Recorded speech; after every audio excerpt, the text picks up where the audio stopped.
Shalom, saudara-saudari yang dikasihi Kristus.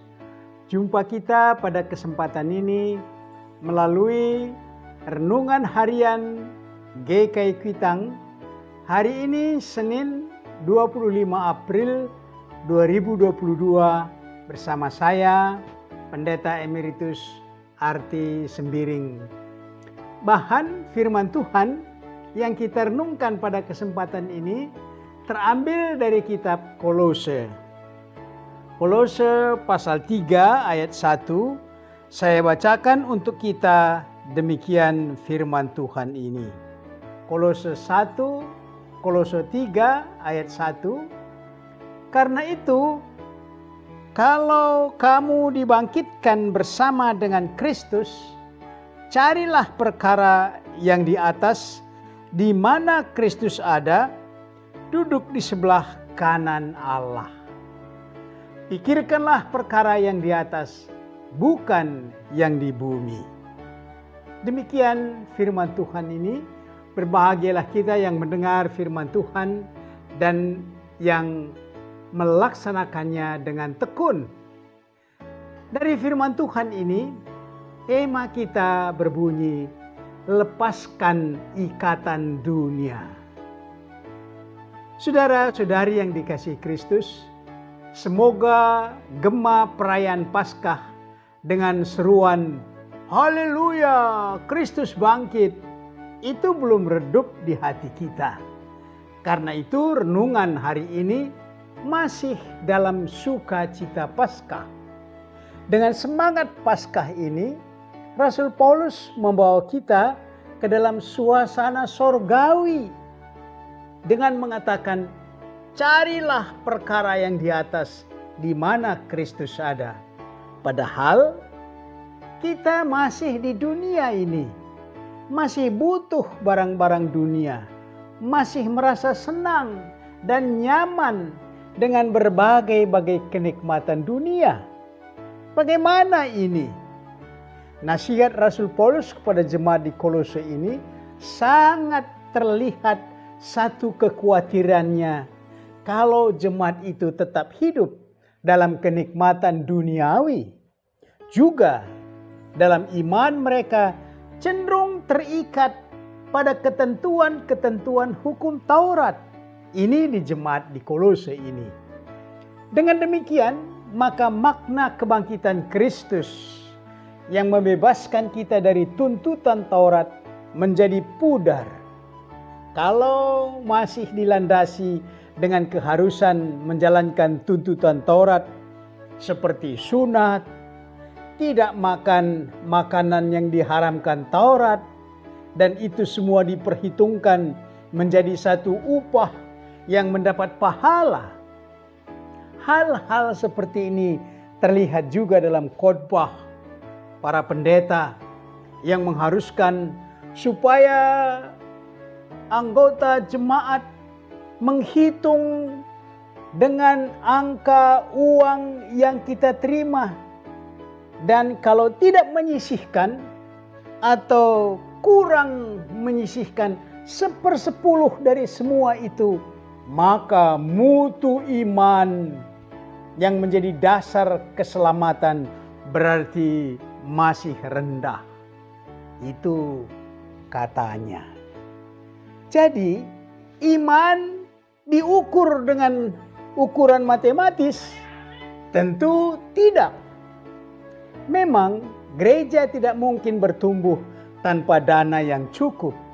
Karena itu dana kebutuhan gereja adalah tanggung jawab semua kita anggota jemaat. Saudara-saudari yang dikasihi Kristus, dari bahan renungan ini Rasul Paulus menasihati kita untuk mengarahkan hati ke surga dengan melepaskan diri dari ikatan-ikatan roh-roh duniawi. Seperti apa itu hati yang mengikatkan dirinya ke surga? Yaitu seperti praktek pelayanan yang dilakukan Kristus. Kasih, kerelaan berkorban, hidup dalam kebenaran, memiliki hati yang tulus, tidak bercabang lidah, menjauhkan iri hati, rajin, kerja keras. Seperti apa itu hati yang dikuasai oleh duniawi? Yang dikuasai oleh duniawi, iri hati, tidak tahu bersyukur, iman diukur dengan harta dan uang yang dia peroleh, kebaikan diperhitungkan untuk mendapat pahala. Nasihat yang paling utama disampaikan oleh Rasul Paulus agar kita mematikan keinginan dosa dengan berbagai bentuk yang menguasai hati kita. Dan di bagian lain, nasihat Rasul Paulus berbicara supaya kita menyadari bahwa kita manusia rohani yang harus berbeda dengan manusia duniawi. Nanti lihat di 1 Korintus 3 ayat 1. Manusia rohani dan manusia duniawi. 1 Korintus 3 ayat 1. Paulus memberi nasihat seolah-olah dia tidak peduli dengan kehidupan duniawi. Tetapi sesungguhnya seluruh kehidupan Rasul Paulus diabdikannya kepada dunia. Dia tidak hidup dalam pertapaan atau berlama-lama bersamadi. Dia tidak mengasingkan diri dari masyarakat, tetapi ikut cemplung dalam kehidupan masyarakat. Demikianlah Paulus memberi contoh hidup dan nasihat. Carilah perkara yang di atas, pikirkanlah perkara yang di atas. Dalam dia bergelut dengan kehidupan dunia, dia sibuk dan repot cari dana karena jemaat di Yerusalem membutuhkan dana. Dia repot cari dana ke Korintus, ke Makedonia untuk membantu jemaat di Yerusalem. Dengan itu dia memikirkan perkara yang di atas. Saudara-saudari yang dikasihi Kristus, Gema Paskah jangan sampai pudar bahwa kita telah dibangkitkan bersama dengan Kristus. Itu menjadi hak istimewa bagi kita. Kita bukan lagi milik dunia, tetapi kita milik Kristus. Dan Kristus, dalam Kristus kita dibenarkan. Dalam Kristus kita dikuduskan untuk mendapat bagian dalam kerajaan sorga. Pengharapan sorgawi jangan sampai dikalahkan oleh kenikmatan-kenikmatan duniawi. Pengharapan kita bukan pengharapan murahan, tetapi pengharapan dan tujuan kita adalah di mana Kristus ada, duduk di sebelah kanan Bapa di sorga. Untuk itu, Paulus memberikan 3 hal yang patut kita pikirkan, yaitu iman, pengharapan, dan kasih. Dengan 3 pemikiran ini, kita bergelut dalam kancah dunia. Dan yang paling besar dan nyata dalam tindakan kita ialah kasih. Iman dan pengharapan tersimpan dalam hati, tetapi kasih terlihat dalam tindakan. Mari kita aplikasikan renungan ini dan tema ini dengan pokok-pokok berikut.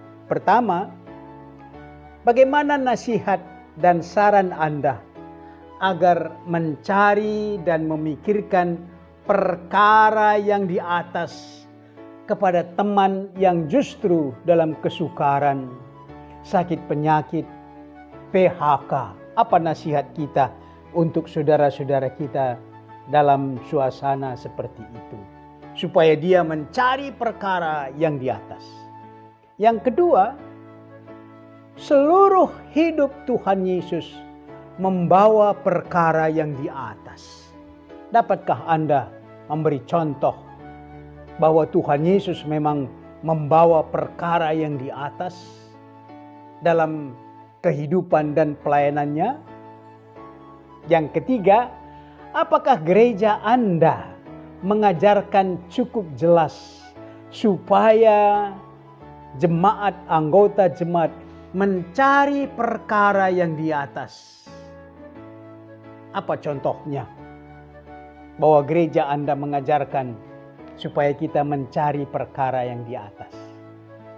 Mari berdoa. Bapa kami dalam Tuhan Yesus Kristus, Paskah merubah hidup kami menjadi hidup yang terikat dengan kerajaan sorga. Doa kami agar seluruh hidup kami ada saatnya untung rugi, suka duka, tertawa menangis, supaya semua itu terikat dengan kerajaan sorga. Sungguh kami di dunia, tetapi kami harus menyiapkan diri untuk kehidupan sorga. Selama kami di dunia, kami harus mempersiapkan diri untuk kehidupan itu. Kami sibuk dengan urusan dunia, yang studi, yang mencari kerja, mengembangkan karier, dan mengumpulkan harta dan uang, membangun keluarga, menjaga keselamatan dan kesehatan. Beri hikmat bagi kami, agar semua itu kami hadapi bersama dengan Kristus yang sudah berada di sebelah kanan Bapa di sorga. Dengan demikian, semua kehidupan kami terarah kepada Kristus yang duduk di sebelah kanan Bapa di sorga. Jauhkan kami dari jerat dosa dalam semua urusan dunia yang kami hadapi. Inilah doa kami dalam nama Tuhan Yesus. Amin.